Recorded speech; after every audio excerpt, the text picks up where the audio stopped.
So the second lot of quarterfinals have all finished, and we're on to the semi-finals next. We had Jannik Sinner defeating Ben Shelton in straight sets. We also had dramatic Novak Djokovic victory, but due to a Lorenzo Musetti retirement, and we had Rybakina defeating Iga, Anisimova out, and Jess Pegula defeats her again.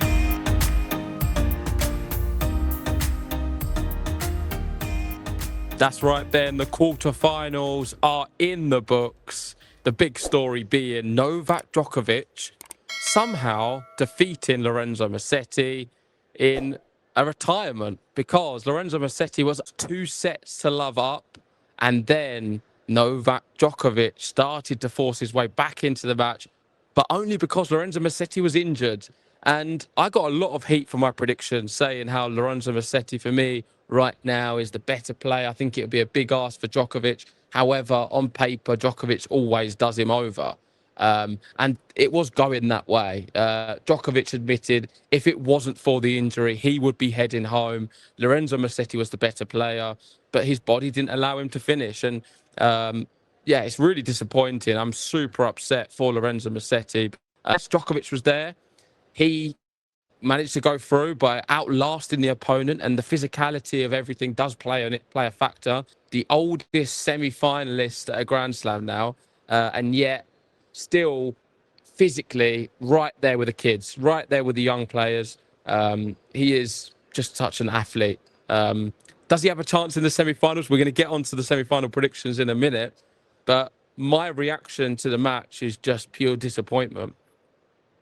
Yeah, very, very disappointing for Lorenzo Musetti. I put out an instant reaction this morning. Go check that out. But just one of those things. Musetti's had problems in the past with retirement, but this one just seemed different to all of the others. And it was his best opportunity to get to the Australian Open semi-final. It almost had shades of Grigor Dimitrov against Jannik Sinner. Remember, at Wimbledon, it was almost a carbon copy. 2 sets to love up against one of the best players in the world. And then suddenly your whole world falls apart as your body falls apart, essentially. And that's it. Lorenzo Musetti had a chance to go to number 3 in the world as well with that win. And now that is scrapped as well. He wasn't defending many points over the next few weeks either. So now everything, the whole year was looking so bright. Now we have to just hope he gets back to full fitness really quickly so we can see that level from him again. Yeah, he's such an exciting player to watch on the tour. And he was number 3 in the live rankings for a reason. I think dropped down to 4, like you said now. But yeah, just super disappointing. And Djokovic was usual Djokovic, really, afterwards. He gave a lot of praise to his opponent. He put his hands up and said he wasn't quite there today. And the better man on the day lost. I don't know if you want to read some of the quotes, because I can't read anything because I'm on my phone today. As you can see, I'm out in public, so I can't go through any of the tweets. Yeah, that's exactly what he said. He said, he said I should have been on my way home tonight. And it's just wishing him a speedy recovery. He feels really sorry for him. What more can you say in that situation? You're literally getting beaten, like, hands down. And we've seen Djokovic get beaten. But are you surprised, Ben? Are you surprised? Because you predicted Djokovic to win the match. You didn't see it going like this. Do you not think that what I've been saying, there's some hints of truth in it? And I feel as much as you do you win the prediction? I mean, do you classify that as a win prediction? I do. Because I don't think you should get any points for that. You were questioning me having retirement as an option on the predictions, and neither of us you didn't predict retirement, so you should get 0 points. So you're telling me Djokovic wouldn't have won in 5 if they kept playing? So I probably was closer with my prediction there.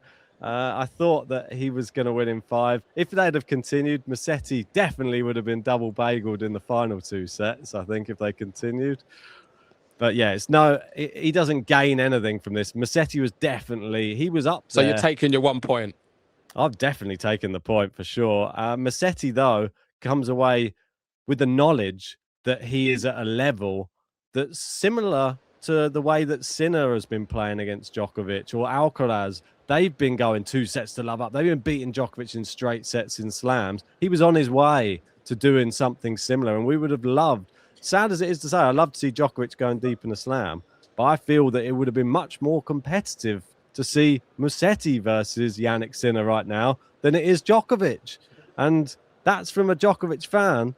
I still think Djokovic has a better level in there than he found today, but it's still probably not going to be enough to challenge Jannik Sinner.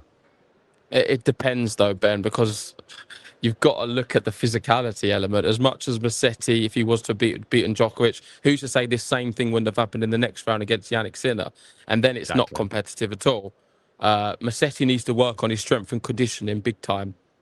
Get straight down the gym, straight with a physio, try and understand how he can play more tennis matches, because that, for me, is that with the mental side is the two big things he needs to work on. A technical aspect, there's not many players better than him in the world right now. Agreed.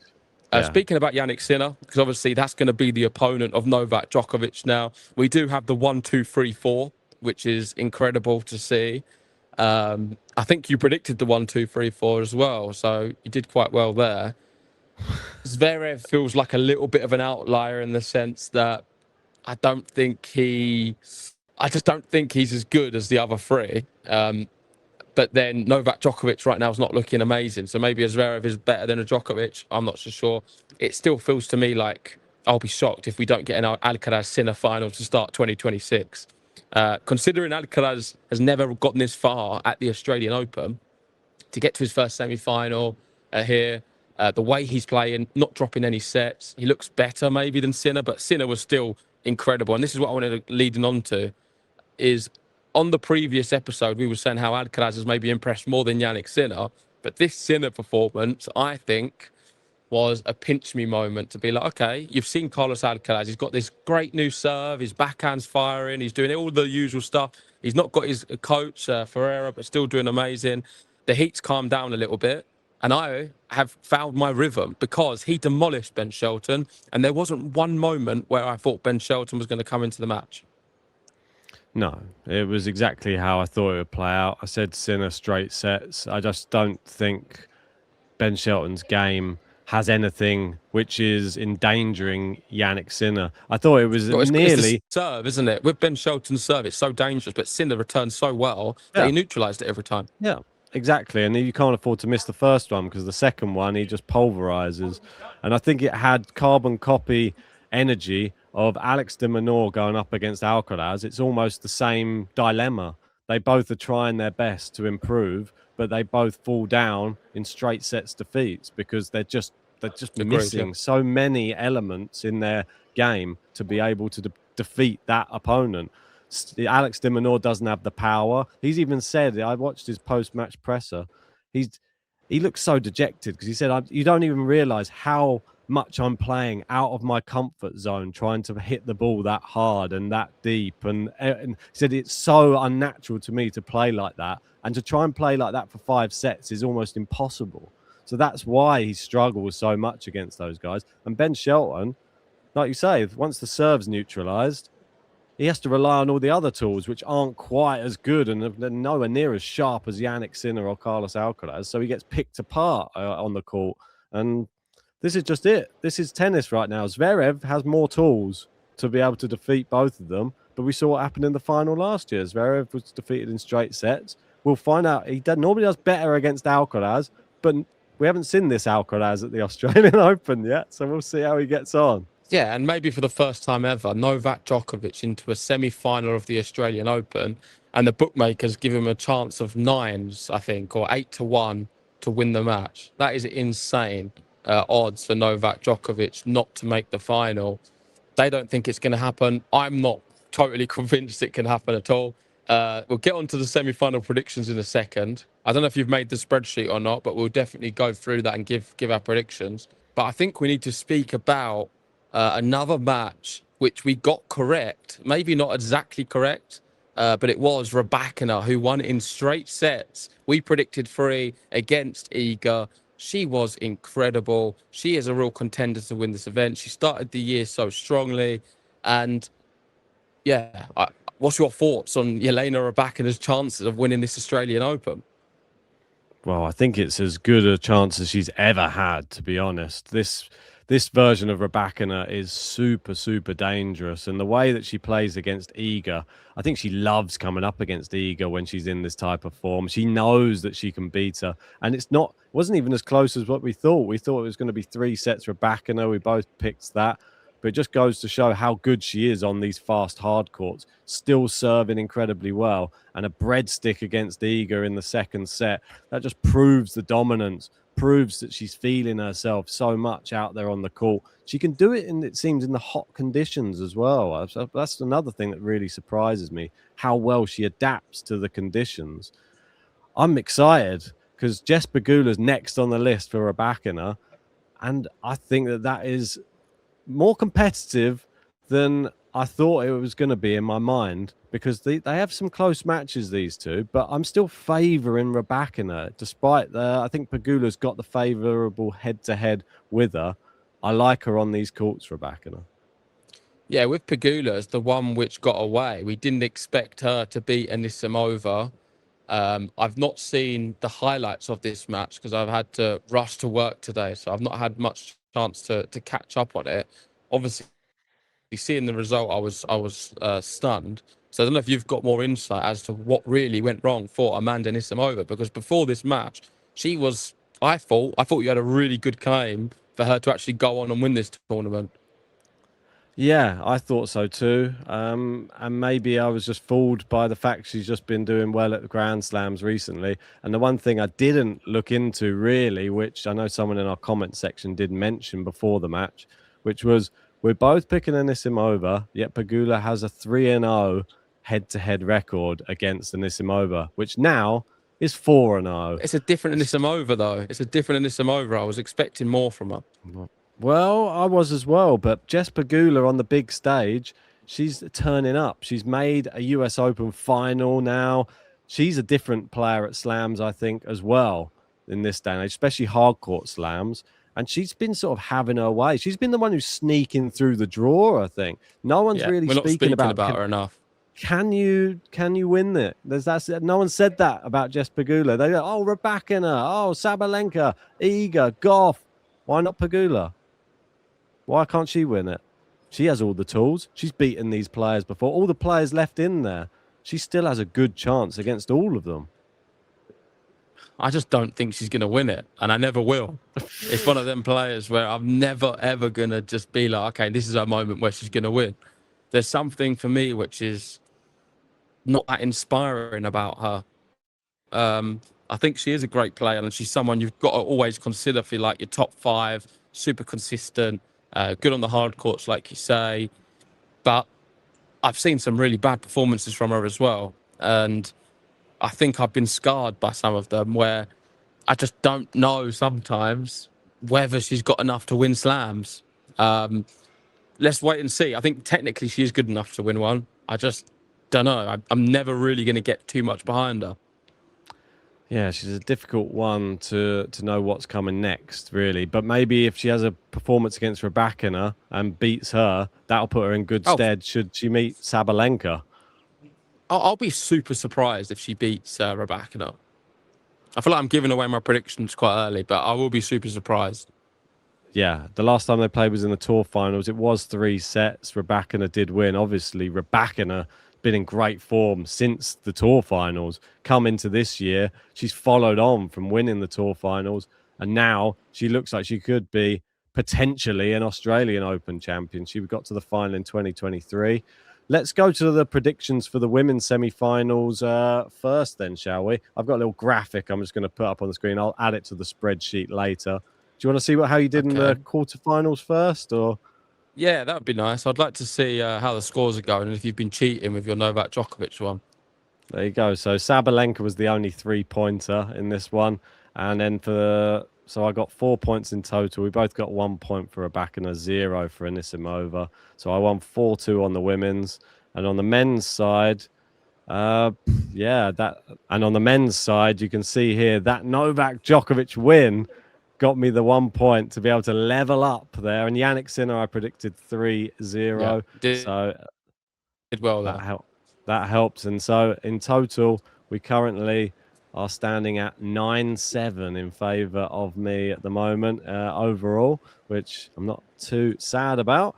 Let's move to the semi-final predictions, and we'll start off. Let's start off with that last match, which was Rybakina versus Pegula. You were giving the game away, so I'll let you go first with that. Yep, I'm going to be going for Rybakina in straight sets. And I've got some ground to make up here. I can't believe Ben's leading me in the predictions, so I'm desperate to clutch some, to get some ground back. This could be a big one then, because I'm going to be going Rybakina in 3 sets. So if that could be a real decider. If Rybakina wins, how she wins.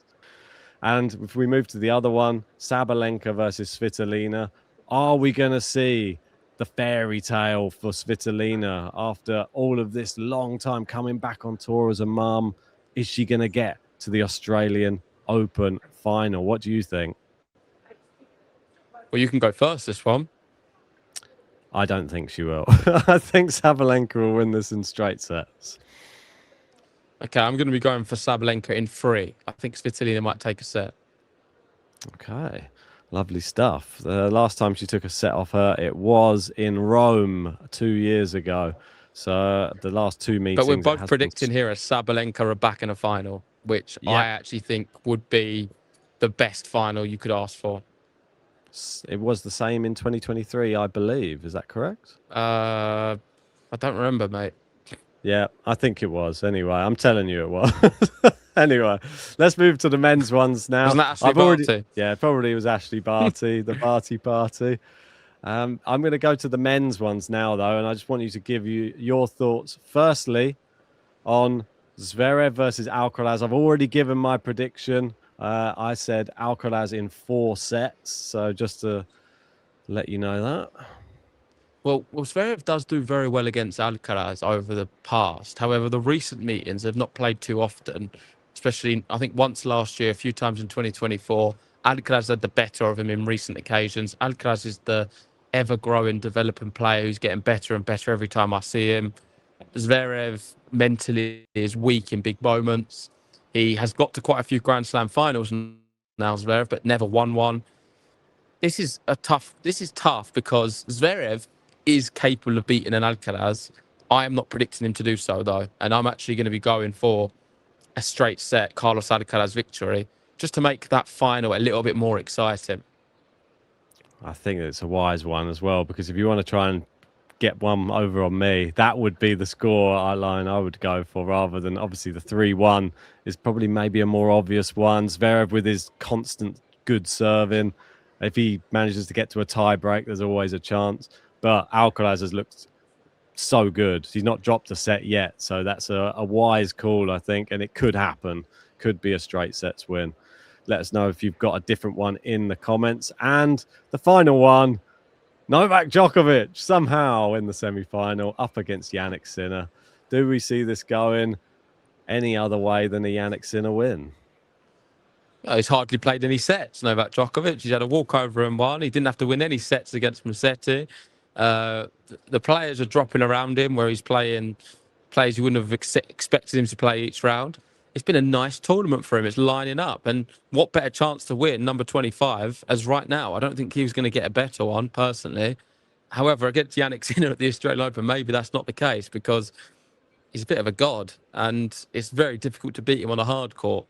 So with that all in mind, I'm going to have to go with the straight sets Jannik Sinner. I'm going for straight sets Sinner, straight sets Carlos. Let's get to that final. And then I don't know who I'm going to pick. I really don't. I know everyone's saying, oh, you're going to pick Sinner. I don't have a clue. Of course, we've got these matches to get through first. We do. Unfortunately, I can't really look any other way other than, like you say, straight set Sinner makes the most sense. All I'm hoping for is Novak Djokovic puts in a request for a day match. That's all I'm asking for. And hopefully the temperature rises a little bit. I still don't think it'll be enough to be able to defeat Sinner unless Sinner gets injured. So that's the only way I can see Djokovic winning the semi-final. But my prediction would have to be the same as yours, sadly. It will be Sinner. I think it will be close first set, semi-close second set, fairly dominant third set, I think, from Jannik Sinner. Well, there we go. Let's wrap it up there. Thank you, everyone, for watching. That is our semi-final predictions for the Australian Open. Let us know your thoughts of the quarterfinals and for the upcoming semi-finals. Who do you have winning each match? And we'll see you tomorrow for more tennis action to see how right or wrong we were. See you then.